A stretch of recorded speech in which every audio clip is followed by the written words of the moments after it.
I know for a fact you've gone out there and just lost it until the sun came up. Yeah.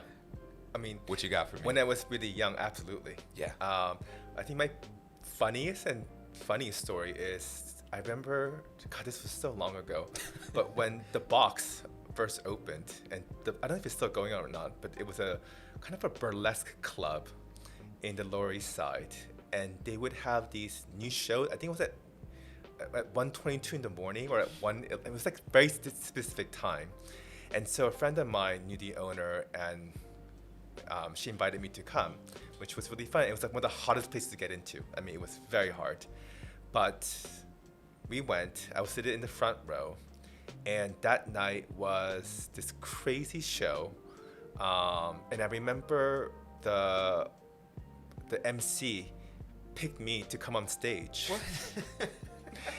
And it was what I call shock and awe. Yeah. But I just remember being seated on this crazy, like Louis XIV style velvet chair, like a throne.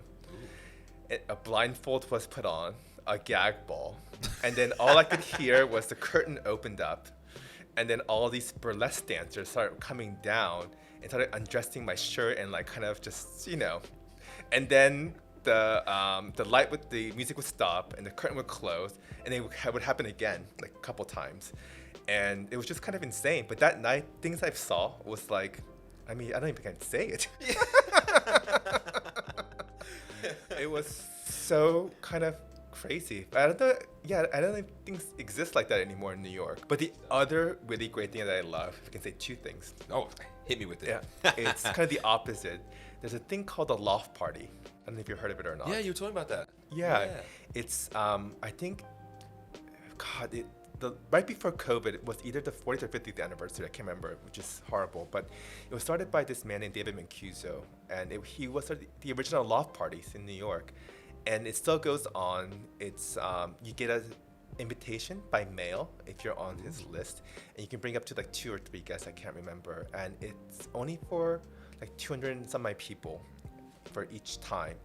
It's from 5 to like midnight or 1, and it's all disco music. But the crowd, it's like people in their like early 20s, like these like Bushwick hipsters, to maybe like EXO trained dancers, people in their 70s, like all just kind of together and for disco music and house music, and it's really beautiful.